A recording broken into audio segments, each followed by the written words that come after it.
দিন শান্তি রক্ষায় বার্তা ডিজি রাজীব কুমারের। অন্যের অসুবিধা না করে উৎসব পালন করুন। রাজ্য জুড়ে শান্তিতে ধর্মীয় উৎসব পালনের বার্তা দিলেন রাজ্য পুলিশের ডিজি রাজীব কুমার। শান্তি বজায় রাখতে প্রশাসন কোমর বেঁধে তৈরি বলে জানিয়েছেন সদ্য দায়িত্ব নেওয়া রাজীব কুমার। রাজ্যে এসএসসি 26,000 চাকরি বাতিলের মধ্যেই কলকাতা হাইকোর্টের প্রশ্নের মুখে প্রাথমিকের 42,000 চাকরি নিয়োগ প্রক্রিয়া। আগামী 15 দিনের মধ্যে 2016 সালের প্রাথমিক টেটের মেয়াদ উত্তীর্ণ পুরো প্যানেল প্রকাশের নির্দেশ দিলেন বিচারপতি অমৃতা সিনহা।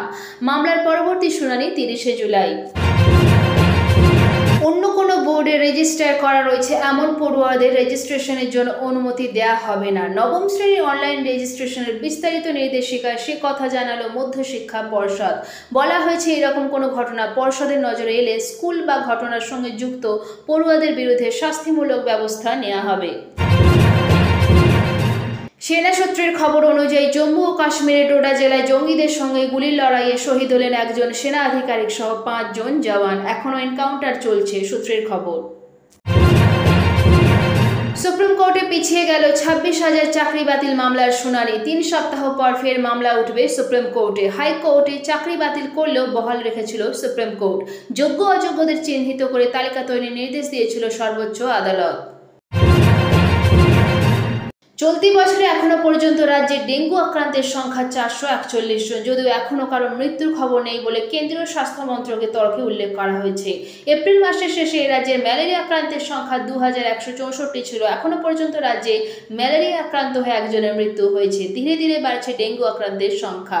পাশাপাশি ম্যালেরিয়ার প্রকোপ বাড়ায় উদ্বিগ্ন স্বাস্থ্য দপ্তর। বিভিন্ন জেলায় বিশেষ নজরদারির নির্দেশও দেওয়া হয়েছে।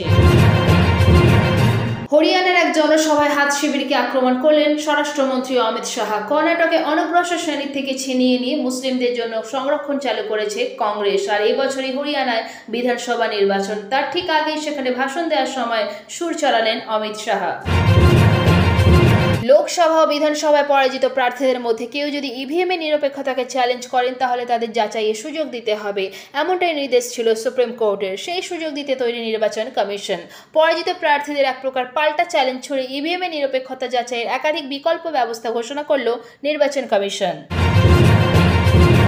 এক রাজ্য থেকে অন্য রাজ্যে গেলে বৈধ থাকবে না জাতি শংসাপত্র। সংরক্ষণ সংক্রান্ত এক মামলায় রায় এমনটাই নির্দেশ দিল ছত্তিশগড় হাইকোর্ট। শুধু তাই নয়, আদালত আরও জানিয়েছে, দুটি রাজ্যেই যদি ওই সম্প্রদায় তফসিলি উপজাতি হিসেবে তালিকাভুক্ত থাকে তাহলেও বৈধতা হারাবে শংসাপত্র।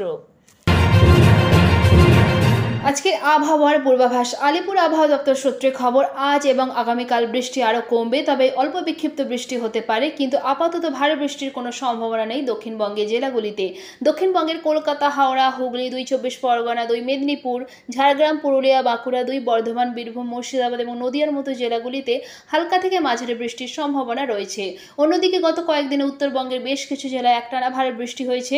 এর ফলে কিছু স্থানে ধস, বন্যা পরিস্থিতি তৈরি আশঙ্কা করা হচ্ছিল, তবে আপাতত পূর্বাভাস অনুযায়ী উত্তরবঙ্গে বৃষ্টি ক্রমশ কমবে। ইতিমধ্যেই কিন্তু উত্তরবঙ্গে বৃষ্টির পরিমাণ কিছুটা কমতে শুরু করেছে। অন্যদিকে কলকাতায় বেশিরভাগ সময় আকাশ মেঘলা থাকবে। বজ্রবিদ্যুৎ সহ বৃষ্টির সম্ভাবনা রয়েছে। সর্বাধিক এবং সর্বনিম্ন তাপমাত্রা যথাক্রমে 33 ডিগ্রি সেলসিয়াস এবং 27 ডিগ্রি সেলসিয়াসের কাছাকাছি হতে পারে।